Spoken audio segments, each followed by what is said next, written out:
Hello and once again welcome to our छोटा मोटा सा यूट्यूब चैनल जिसका नाम है मैट्रिक इंग्लिश मीडियम। कैसे हैं आप सब।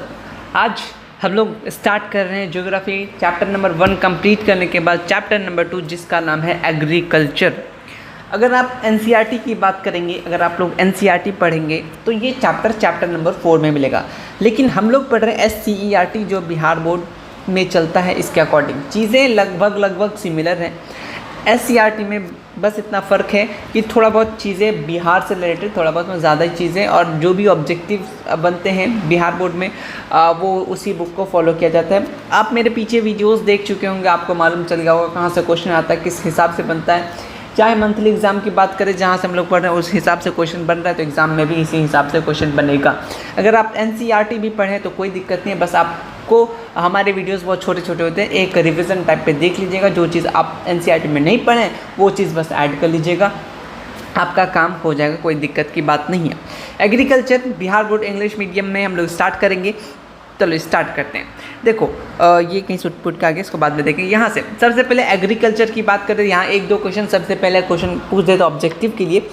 वीडियो में ऑब्जेक्टिव कहाँ से बनेगा, सब्जेक्टिव कहाँ से बनेगा, किस हिसाब से क्वेश्चन पूछा जाएगा, इस हिसाब को हम लोग ज़्यादा वैल्यू देंगे। आप बात को अच्छे से समझिएगा, सोचिएगा और इम्पॉर्टेंट लगा करके मार्क करके रखिएगा कि 2 नंबर में आएगा, 5 नंबर में आएगा, ताकि रिवीजन के वक्त उसी को ज़्यादा फोकस कर सकें। पढ़ना तो सब कुछ है, लेकिन जिस पे ज़्यादा क्वेश्चन आ चुके हैं उसको आपको थोड़ा सा अच्छे से अभी से देख के रखना है। पहला क्वेश्चन यही बनता है कि एग्रीकल्चर जो है वो कौन सा सेक्टर में आता है, क्योंकि ऑलरेडी यहाँ से हर बार क्वेश्चन आता है कि एग्रीकल्चर सेक्टर किस सेक्टर में आता है, या एग्रीकल्चर सेक्टर इस टाइप से का दूसरा नाम कौन सा सेक्टर है, प्राइमरी सेक्टर के नाम से जाना जाता है। इस टाइप का ऑब्जेक्टिव बहुत बार बने, ठीक है, और ऑलरेडी आ चुके हैं और आ भी आएंगे भी एग्जाम में। एग्रीकल्चर इतना इंपॉर्टेंट क्यों है इंडिया में, क्या क्या फैक्टर्स है जिसको सब्जेक्टिव फॉर्म में दे सकता है 2 नंबर के लिए, कि क्या एग्रीकल्चर का क्या इंपॉर्टेंट है इंडिया में, क्या क्या फैक्टर है, इस टाइप का क्वेश्चन बन सकते हैं। तो देखो, it is the life line of economic life of the country. ये क्या एक लाइफ लाइन है इकोनॉमिक लाइफ ऑफ कंट्री का। 2/3 टोटल पॉपुलेशन रिले करता है agriculture for their living in India. The large population of country gate their food from agriculture. इतना जो large population है हमारा कंट्री का, वो कहाँ से खाना पाता है, आसमान से कहीं से तो उतर के आता नहीं है, हमें उगाना पड़ता है, एग्रीकल्चर करना पड़ता है, खेती बाड़ी। जिस तरीके से आपको यहाँ पे आज का फोटो में दिख रहा है, मस्त फोटो लगाया मैंने, ठीक है। एग्रीकल्चर प्रोवाइड करता है कि हम लोग को रॉ मटेरियल, कच्चा सामान इंडस्ट्री के लिए, जैसे कॉटन हो गया, कॉटन टेक्सटाइल के लिए, शुगर हो गया, शुगर केन हो गया, शुगर इंडस्ट्री के लिए, जूट इंडस्ट्री के लिए, अदर एग्रीकल्चर प्रोडक्ट जो कहाँ से पाते हैं हम लोग, एग्रीकल्चर से पाते हैं। ये सब कुछ फैक्टर है, कुछ पॉइंट है। आपको अगर बोले importance of agriculture in India, अगर 2 नंबर में दे दे तो एक पॉइंट लिखेगा एग्रीकल्चर एक लाइवलीहुड है, ठीक है, of country, economic life provide livelihood 2 से 3%। एक तो ये सबसे पहले जॉब भी देता है जो खेती करते हैं, रॉ मटेरियल देता है इंडस्ट्री को, ठीक है, जैसे कॉटन के लिए कॉटन इंडस्ट्री में काम हो जाता है, एग्रीकल्चर कंट्रीब्यूट करता है, इंडियन नेशनल इनकम कंट्रीब्यूट करता है, फूड देता है अपना हम लोगों को। तो ये सब कुछ चीज़ें आप लिख सकते हैं अपने मन से बना करके यहाँ पे इंपॉर्टेंस ऑफ एग्रीकल्चर में। वही लाइन बस इसको थोड़ा सा अलग करके लिया गया है। जैसे यहाँ पे जेली फिश प्रोवाइड करता है, जेली जैम हो गया, सिल्क वॉर्म हो गया, ये सब कहाँ से मिलता है हम लोग को, एग्रीकल्चर से, ठीक है। तो यही सब बताना चाह रहा है क्या क्या इंपॉर्टेंट है एग्रीकल्चर के। In agriculture play an important role in internal and international trade. Agriculture जो है, खेती बाड़ी जो है, एक बहुत इंपॉर्टेंट रोल अदा करता है। इंटरनल अंदर की बात करें या फिर इंटरनेशनल ट्रेड की बात करें, ठीक है, जिसके थ्रू ट्रेड होता है, रेलवे इनकम होता है, फॉरेन ट्रेड, एक्सपोर्ट होता है, पोर्ट होता है, इनकम इंक्रीज होता है। इन शॉर्ट की बात करें, मेन ऑब्जेक्टिव ऑफ एग्रीकल्चर वो प्रोवाइड क्या करता है, फूड हो गया, रॉ मटेरियल हो गया, इंडस्ट्री जिसके थ्रू वो एक्सपोर्ट कर पाता है एग्रीकल्चर प्रोडक्ट को, ठीक है, और वो क्या कर सकता है, फॉरेन से पैसा कमा सकता है। ये सब इंपॉर्टेंट्स है। हो सकता है 2 नंबर में दे दे कि क्या क्या फैक्टर है या क्या क्या चीज़ यूज़फुल है एग्रीकल्चर क्यों इंडिया में, इस तरीके से बना सकता है। वही चीज़ को बस 4 पॉइंट में यहाँ पे लिखा गया, उससे ज़्यादा कुछ नहीं किया गया, ठीक है। या तो आप उसी लाइन को छोटे छोटे पॉइंट्स में बांट करके लिख सकते हैं। Agriculture land use in India.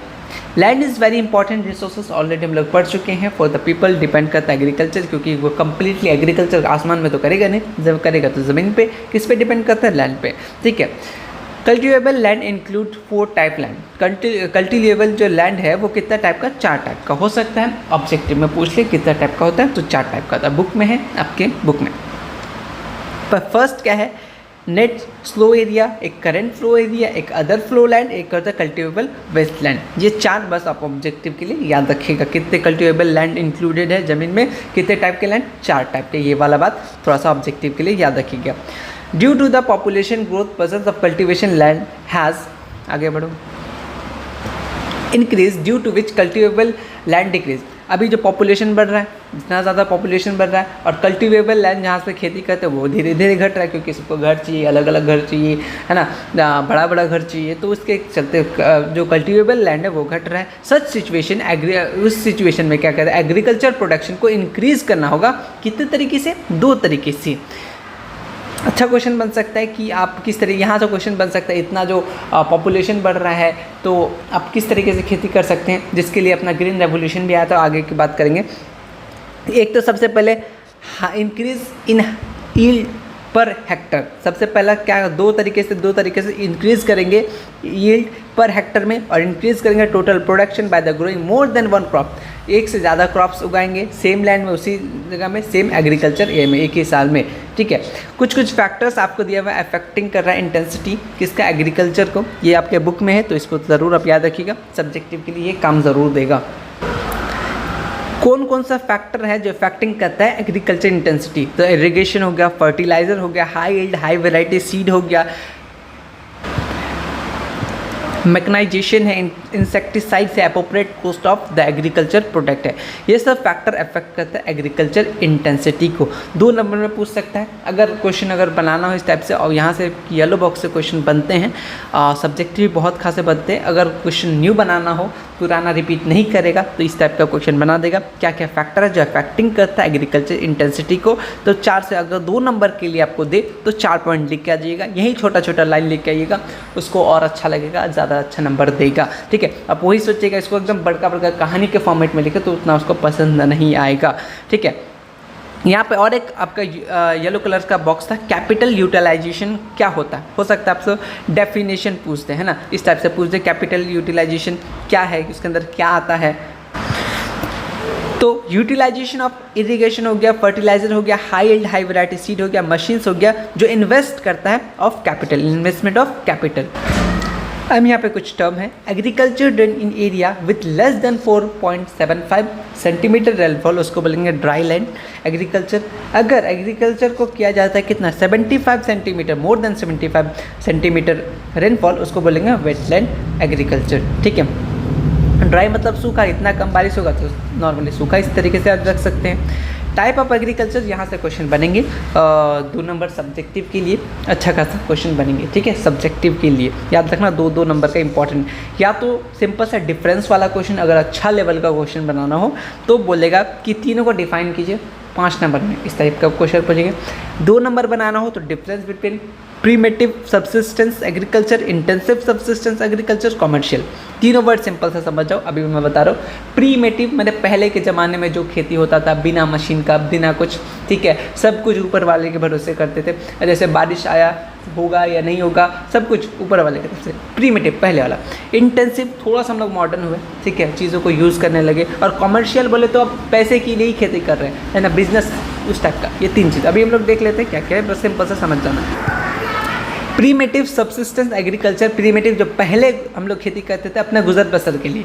In this type of agriculture farming done in traditionally, lack of modern technology नहीं था, पुराने ज़माने क्या ही था। It is due to which yield low, बहुत ज़्यादा वो खेती बहुत कम होता था, क्रॉप प्रोडक्शन बहुत ज़्यादा मतलब जीने बराबर किया जाता था, इससे ज़्यादा नहीं किया जाता था।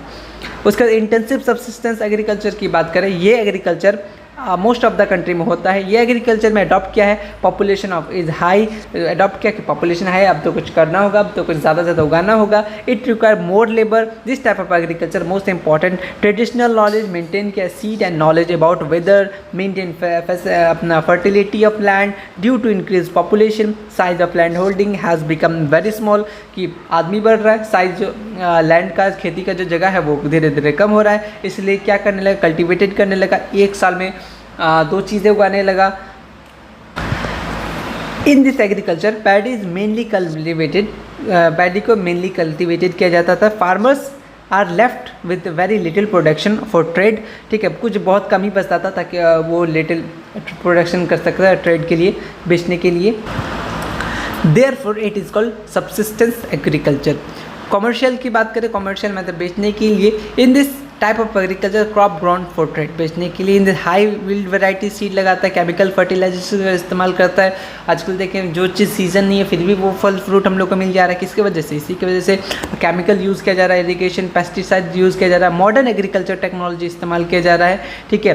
This agriculture method widely adopted in Punjab Haryana हो गया आफ्टर ग्रीन रेवोल्यूशन, ठीक है। इससे रिलेटेड कुछ क्वेश्चन आते हैं, मैं बता दूंगा। मेनली वेट हो गया cultivated in this basmati rice also grown क्या पंजाब हरियाणा में, अपार्ट टी हो गया, कॉफ़ी हो गया, रबर हो गया, शुगर कैन हो गया, बनाना ऑल्सो ग्रोन, ठीक है। सिंपल सा प्रीमेटिव ऐसा समझो, पहले ज़माने में बिना किसी अपना मशीन या टेक्नोलॉजी की वजह से ऊपर वाले के भरोसे से चलते थे। इंटेंसिव थोड़े से हम लोग बुद्धि खुला, बहुत ज़्यादा लोग आने लगे, मतलब पॉपुलेशन बढ़ने लगा, ज़मीन कम होने लगा, तो थोड़ा थोड़ा इस्तेमाल करने लगे हम लोग मशीन का, थोड़ा थोड़ा टेक्नोलॉजी का, ज़्यादा नहीं। अभी कमर्शियल के लिए तो बहुत ज़्यादा इस्तेमाल करते हैं। ये 3 डिफरेंस याद रखना है, जब मैं सब्जेक्टिव कराऊंगा तो बहुत अच्छे अच्छे छोटे छोटे पॉइंट्स आपको दे दूंगा, उससे आपको ईजिली याद हो जाएगा। यहाँ से कुछ क्वेश्चन स्टार मार्क लगा हुआ, यानी इसमें से क्वेश्चन आ सकते हैं, जैसे कॉफ़ी हो गया, टी हो गया, रबर हो गया, शुगर कैन, बनाना, ये सब किसका एग्जाम्पल है? प्लांटेशन क्रॉप का। ऑब्जेक्टिव क्वेश्चन बिहार बोर्ड, इसमें से कौन सा प्लांटेशन क्रॉप है? तो plantation crop tea, coffee, rubber, sugarcane, banana, ETCR plantation crop in India.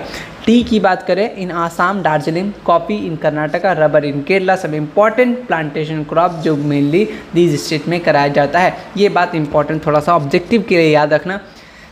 Plantation crop example, T कहाँ पर? आसाम और दार्जिलिंग। उसके बाद कॉफ़ी हो गया कर्नाटका में, रबर हो गया केरला में, ठीक है। आगे बढ़ेंगे। क्रॉप पैटर्न यहाँ से हर साल क्वेश्चन आता है, और वो आता है सब्जेक्टिव से, ऑब्जेक्टिव से सबसे ज़्यादा। क्रॉप जो होता है बेस 3 टाइप का, एक होता है राबी, खरीफ, और अपना एक जायद जिसको हम लोग गर्मा बोलते हैं। राबी क्रॉप्स विंटर में दिखता है। ये सब अभी मैं जस्ट एक आपका क्या बोलते हैं, आपके बुक में एक चार्ट दिया हुआ, उसी में ऑलरेडी ये सब चीज़ मेंशन है, तो वहीं पर हम लोग ज़्यादा देखेंगे। लेकिन आप लोग को यहाँ से क्या देखना है, कहाँ कहाँ ये चीज़ पाया जाता है, ये चीज़ आप लोग को ध्यान रखना है कि राबी क्रॉप्स एक तो हम लोग को विंटर में देखने को मिलता है, winter month between October to December. एक पेज में है समरी, इसको हम लोग कब काटते हैं? समर सीजन में, ठीक है, between June April to June. Question इस टाइप से बनाया जाता है कि राबी क्रॉप का हार्वेस्ट कब करते हैं हम लोग, इस टाइप का क्वेश्चन बन सकता है ना। और एग्जाम्पल से तो 110% आपके ऑब्जेक्टिव बनते हैं कि राबी का एग्जाम्पल क्या है, और एग्जाम्पल कहाँ से आता है वो भी मैं बता दूंगा। एज इट इज़ उठा के दे देता है, ज़्यादा कुछ चेंजेस करता नहीं है, ठीक है। और कहाँ कहाँ पाया जाता है ये वाला बात आप थोड़ा सा देख लेना, पंजाब हरियाणा वेस्टर्न थोड़ा बहुत देख लेना। यहाँ से इंपॉर्टेंट देखना, ग्रीन रेवोल्यूशन के पास के एसेंशियल कंडीशन क्या था? ग्रीन रेवोल्यूशन जो हुआ था, हाँ, ग्रीन रेवोल्यूशन की बात करें तो ग्रीन रेवोल्यूशन लाने वाला का नाम क्या था? फादर ऑफ ग्रीन रेवोल्यूशन किसे बोला जाता है? MS स्वामीनाथन। बुक में शायद इनका मुझे अभी तक तो नाम नहीं दिखा है। अगर इससे रिलेटेड क्वेश्चन बनाना हो तो इस टाइप का क्वेश्चन ज़रूर बना सकता है कि green revolution, father of green revolution किसको बोला जाता है इंडिया में? तो MS स्वामीनाथन। हाल ही में इसको नोबेल प्राइज़ भी मिला, Bharat Ratna, sorry. Green revolution के लिए कुछ एसेंशियल कंडीशन है। सबसे पहला, develop through the latest technique, high yield variety, HYV, इसका याद रखिएगा फुल फॉर्म। HYV का फुल फॉर्म क्या होता है? हाई यील्डिंग वैरायटी, ठीक है। सीड जिसका इस्तेमाल करना जो पर हेक्टर ज़्यादा प्रोडक्टिविटी देगा। मीन्स ऑफ एरीगेशन हो गया, chemical fertiliser, chemical insecticide, ECC। ये सब मेन क्या था? कंडीशन था, एसेंशियल कंडीशन था ग्रीन रेवोल्यूशन के लिए। इस पेज में आपको याद रखना है राबी क्रॉप्स कब से कब क्या करते हैं, वैसे तो इसके पीछे वाले पेज में आपको मिल जाएगा। लेकिन कहाँ उगाया जाता है ये थोड़ा बहुत देख लेना। नॉर्थ वेस्ट इंडिया सच हो गया, पंजाब हरियाणा वेस्टलैंड, उत्तर प्रदेश में आ गया, इंपॉर्टेंट एरिया है ये सब, आप थोड़ा बहुत देख के रखना। यहाँ से डेट वगैरह, मतलब जगह का नाम यहाँ पे है। उससे पहले यहाँ थोड़ा देख लेते हैं हम लोग। खरीफ जो है हम लोग का रेनी सीजन में इस्तेमाल करते बोते हैं, और इसको हार्वेस्ट करते हैं आपका सितंबर अक्टूबर में। इंपॉर्टेंट क्रॉप है, ठीक है। और यहाँ पे कहाँ एग्जाम्पल से तो क्वेश्चन आएंगी, यहाँ पे ऑलरेडी यहाँ पे आपको दिख जाएगा कहाँ कहाँ पाया जाता है मेनली ग्राउंड। ये थोड़ा आप देख लेना, आसाम, वेस्ट बंगाल हो गया, बिहार हो गया, उड़ीसा हो गया, आंध्र प्रदेश हो गया, तमिलनाडु, ये सब थोड़ा आप अच्छे से देख लेना, बस जगह का नाम, इससे ज़्यादा कोई इंपॉर्टेंट नहीं रहेगा। फिर जायद की बात करेंगे, ये summer season between kharif and rabi के बीच में उगाया जाता है, जायद या गरिमा जिसको हम लोग बोलते हैं। और ऑल्सो एक क्वेश्चन यहाँ से, जायद को दूसरा नाम से क्या नाम से जानते हैं? तो गर्मा के नाम से जानते हैं, ठीक है। समर सीजन गर्मा से गर्मी याद रख लेना, हो जाएगा, ठीक है। एग्जाम्पल मोस्ट इंपॉर्टेंट है, ये चीज़ देख लेना। लेकिन हम लोग एग्जाम्पल यहाँ से देखेंगे क्योंकि क्वेश्चन बनाने वाला इसी से बनाता है, क्योंकि वो भी मेरे तरह आलसी है। यहाँ से क्वेश्चन एज इट इज़ उठ के आ जाते हैं। सबसे पहले याद रखना, इस जून जुलाई से स्टार्ट करते हैं, 2 अक्टूबर नवंबर तक चलता है। सीज़न अगर पूछे खरीफ कौन सा सीज़न में पड़ता है तो रेनी सीज़न। मोस्ट इंपॉर्टेंट की बात करें तो क्रॉप्स क्या क्या है इंपॉर्टेंट क्रॉप, एग्जाम्पल याद रखना क्या क्या उगाया जाता है। रेनी सीज़न बोले तो रेनी सीज़न ऐसे कुछ चीज़ें मैं बता देता हूँ, जैसे रबी क्रॉप्स, रबी ठीक है विंटर सीज़न में होता है। विंटर सीज़न में क्या लगता है हम लोग को, भाई बहुत ज़्यादा ठंडी लगती है, इसके लिए हम लोग गर्म चीज़ खाना पसंद करते हैं। तो हम लोग क्या करते हैं, एग्जाम्पल याद रखने के लिए ये वाला वेट तो बहुत इंपॉर्टेंट एग्जाम्पल है, हर बार देता है। तो ठंडी के दिन में ना हम लोग ऐसा करते हैं कि चावल नहीं खाते हैं ना, हमें रोटी ज़्यादा पसंद होता है, ऐसी बात है। तो वेट ज़्यादा खाता है, जब हम लोग गेहूँ का रोटी ज़्यादा खाते हैं। गर्म रहना पसंद करते हैं तो गर्म इस तरह या ग्राम से याद रख सकते हो, है ना।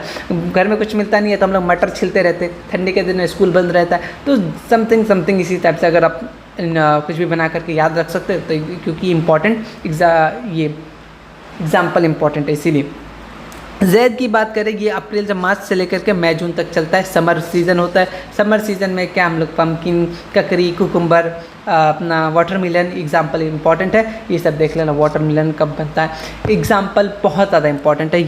ये वाला आप अपना स्टडी टेबल के सामने या फिर कहीं पे रख दीजिएगा, यहाँ से क्वेश्चन आना फिक्स है, ठीक है। खरीफ, रबी, ज़ैद का एक सीज़न इंपॉर्टेंट है। कौन सा क्रॉप, सबसे ज़्यादा क्रॉप्स पूछा है कौन सा।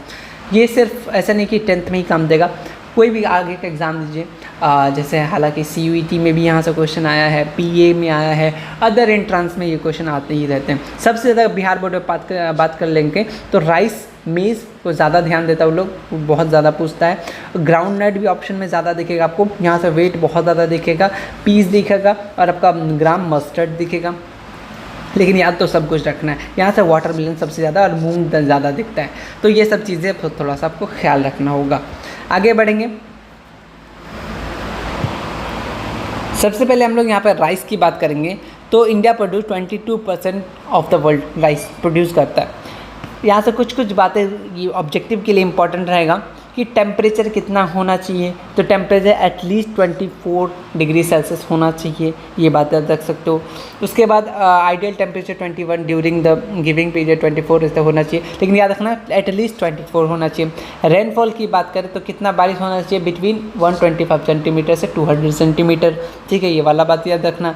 और सॉइल की बात करें तो cultivated very fertile alluvial soil required, ठीक है, याद रखना। और लेबर की बात करें तो large labour of number required होता है इस कल्टीवेशन के लिए। होल प्रोसेस हार्वेस्टिंग ये सब करने के लिए ह्यूमन लेबर चाहिए, बहुत cheap labour of Indian create favourable human environment for its cultivation. और यहाँ पे कुछ चीज़ें जो आपको ऑब्जेक्टिव में बहुत ज़्यादा हेल्प करेंगे, ये सब ऑब्जेक्टिव के लिए आता है, ठीक है, इसको बस याद रखिएगा।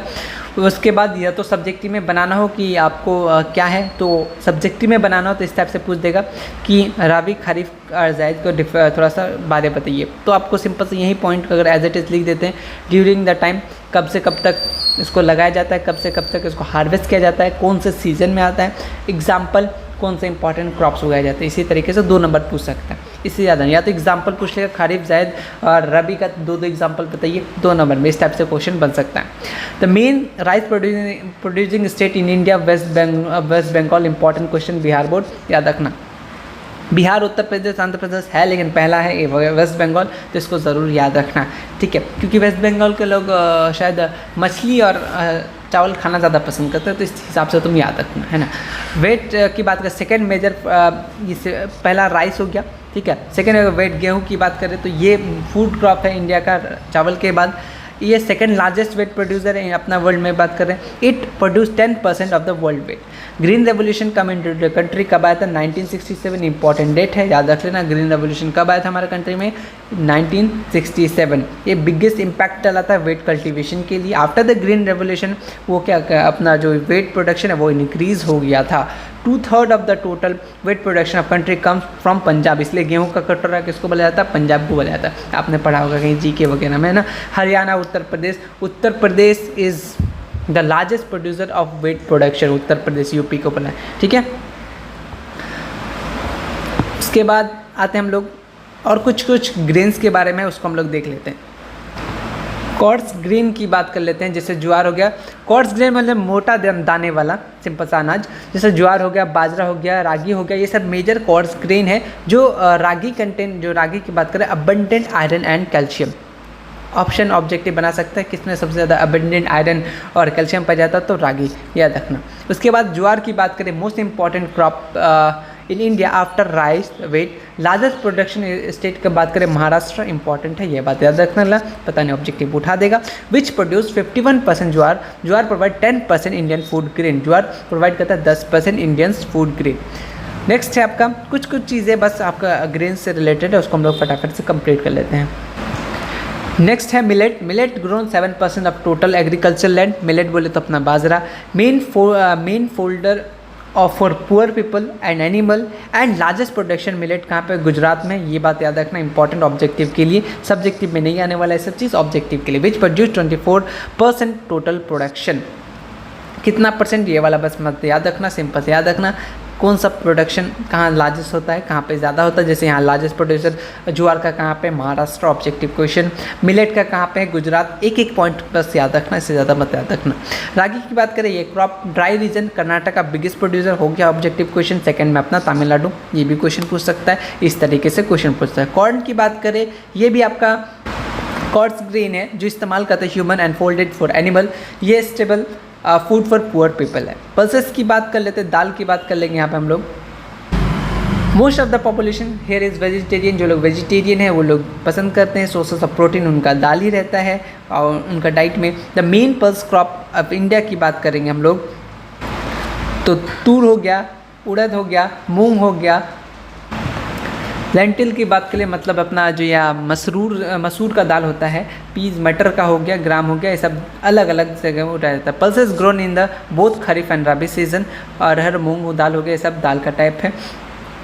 और ये जो अपना खरीफ क्रॉप जैसे ग्राम हो गया, पीस हो गया, लेंटिल हो गया, अपना जो मसूर हो गया, दाल हो गया, ये सब रबी क्रॉप्स में उगाया जाता है। तो ये सब थोड़ा बहुत, ये वाला इंपॉर्टेंट लाइन मुझे लग रहा है कि अगर बोल दिए कि कौन सीज़न में कौन सा दाल उगाया जाता है तो थोड़ा बहुत तुम लोग देख लेना। अरहर, मूंग हो गया, ये सब हम लोग रबी में उगाते हैं। खरीफ की बात कर ले तो यहाँ पर अपना पीस हो गया, गरम हो गया, ये सब एग्जाम्पल है।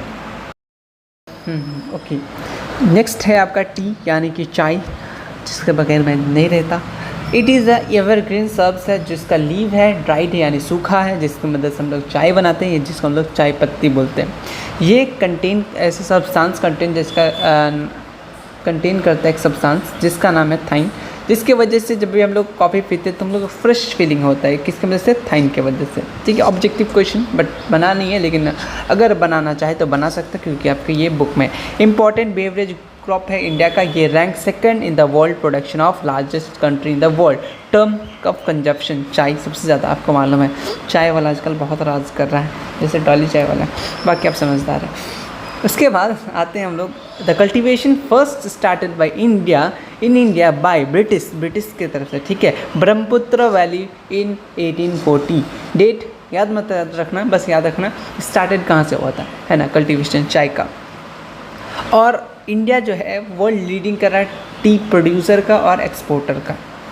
कॉफ़ी की बात कर लेते हैं, जैसा चाय जैसा कॉफ़ी है, ये भी बेवरेज है, ये ऑब्टेन करते हैं seed of the fruit found in the type of bushes.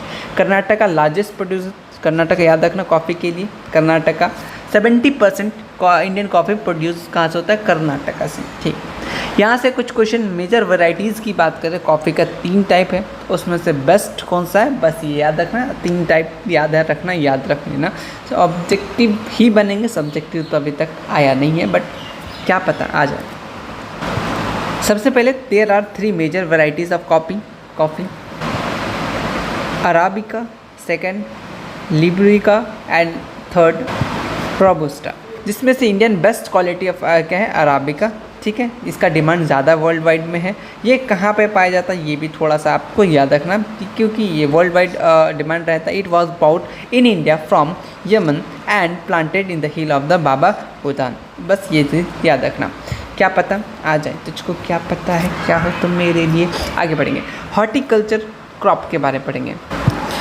ये हॉर्टिकल्चर है क्या? हॉर्टिकल्चर क्रॉप एक सिंपल सा स्टडी होता है ग्रोइंग फ्लावर, फ्रूट और वेजिटेबल्स का, उसको हम लोग हॉर्टिकल्चर बोलते हैं।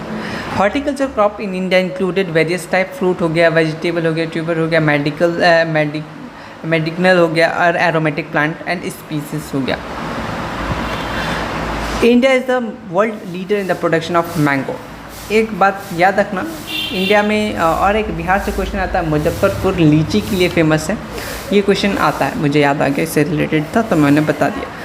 कोको आपका countless varieties of mango produce होता है इंडिया में। आपका मालूम है अलग अलग आम के भी बहुत टाइप है, कोई खट्टा होता है, कोई मीठा होता है, कोई बड़ा होता है, छोटा होता है, ठीक है।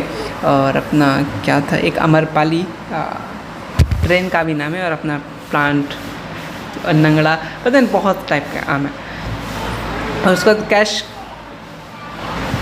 Cashew, black pepper and coconut also important क्या हॉर्टिकल्चर क्रॉप्स हैं। कैश्यू की बात करें, इंडिया लार्जेस्ट एक्सपोर्टर है कैश्यू का इन द वर्ल्ड में। कहाँ का? मेनली केरला, आंध्र प्रदेश। नेक्स्ट है अब नॉन फूड क्रॉप्स, जिसमें रबर आता है, फाइबर क्रॉप्स आता है, जिसमें से कॉटन इम्पॉर्टेंट रहेगा, इसलिए मैंने डायरेक्ट बुक का लाइन ही ले लिया। छोटा, अब ज़्यादा बड़ा नहीं है, और छोटी छोटी चीज़ें।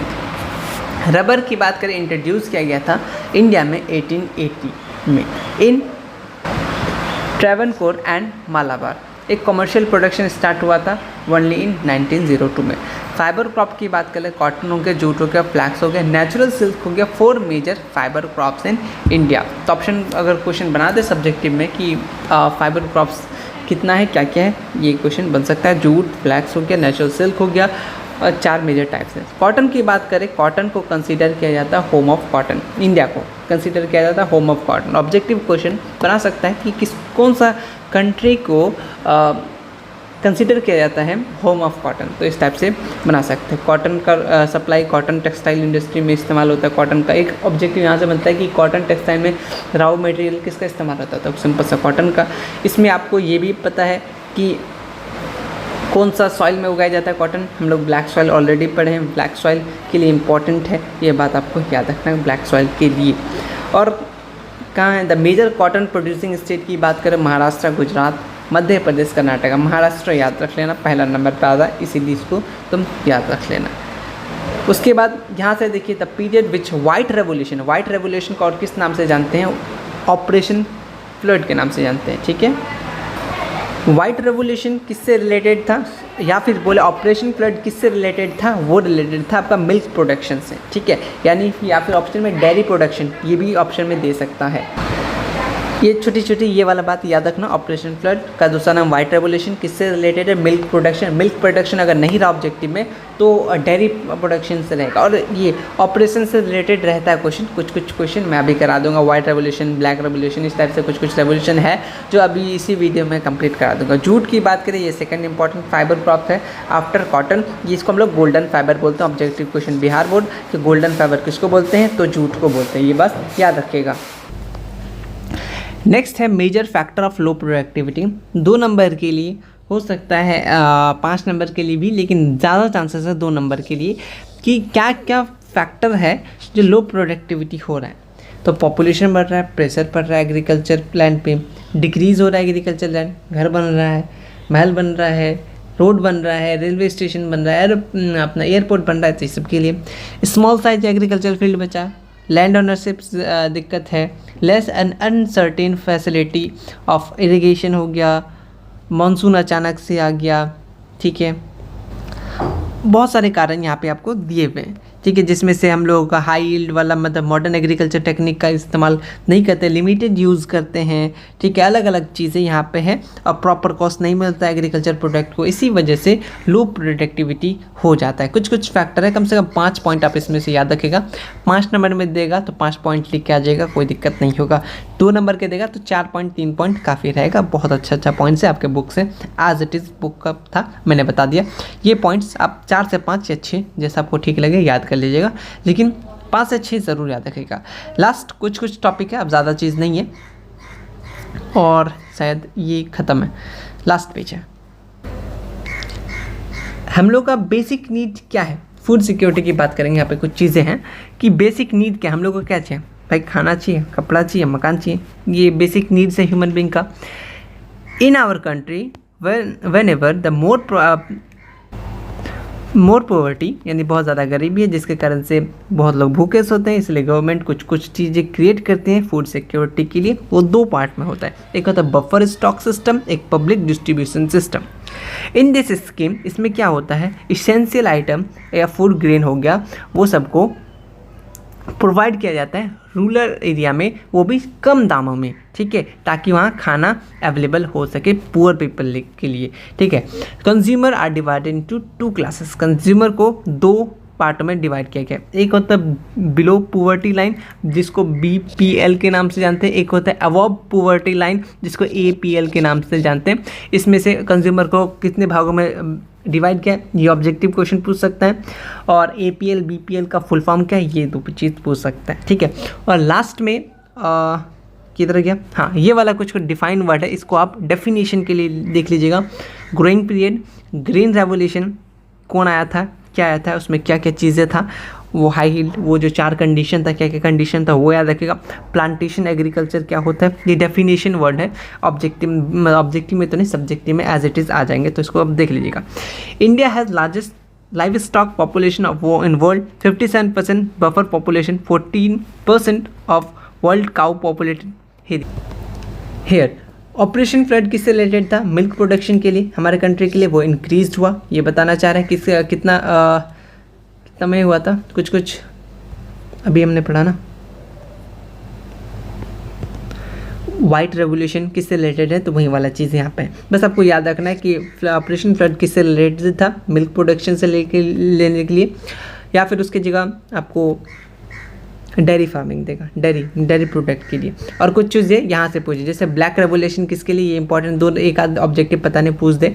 सबसे इंपॉर्टेंट ब्लैक रेवोल्यूशन पेट्रोल के लिए था, ब्लू रेवोल्यूशन फिश के लिए, ब्राउन रेवोल्यूशन लेदर के लिए, गोल्डन रेवोल्यूशन फ्रूट या हनी के लिए, ग्रीन रेवोल्यूशन फूड ग्रेन जो हम लोग पढ़ रहे हैं, ग्रे रेवोल्यूशन फर्टिलाइजर्स के लिए, पिंक रेवोल्यूशन ओनियन के लिए, रेड रेवोल्यूशन मीट या टोमेटो के लिए, सिल्वर रेवोल्यूशन एक पोल्ट्री के लिए, व्हाइट रेवोल्यूशन डेयरी प्रोडक्ट के लिए इंपॉर्टेंट रहेगा, ऑलरेडी आ चुका है। येलो रेवोल्यूशन ऑयल सीड के लिए, ग्रीन एवरग्रीन तो ओवरऑल डेवलपमेंट के लिए। ये सब आप याद कर लीजिएगा, ऑब्जेक्टिव में आ जाएगा। अभी अगर इंपॉर्टेंट 2-3 तो ऑलरेडी आ चुके हैं बिहार बोर्ड में, जैसे ब्लैक रेवोल्यूशन देखा हुआ है, ठीक है, पिंक रेवोल्यूशन और आपका ये अपना ग्रीन रेवोल्यूशन आया हुआ है, तो अपना वाइट रेवोल्यूशन, ये 3-4 और रेवोल्यूशन है, आपको बस याद रखना एग्रीकल्चर से रिलेटेड, यहाँ से क्वेश्चन बनेंगे। अगर आप याद करते हैं तो फ्यूचर में भी कोई भी एग्ज़ाम दीजिएगा उसमें भी ये ज़रूर आएगा, ठीक है। तो इसी के साथ हमारा चैप्टर ये ख़त्म होता है। जितने इंपॉर्टेंट चीज़ें हैं जो मैंने बोला उसको बस आप थोड़ा सा ख्याल रखिएगा।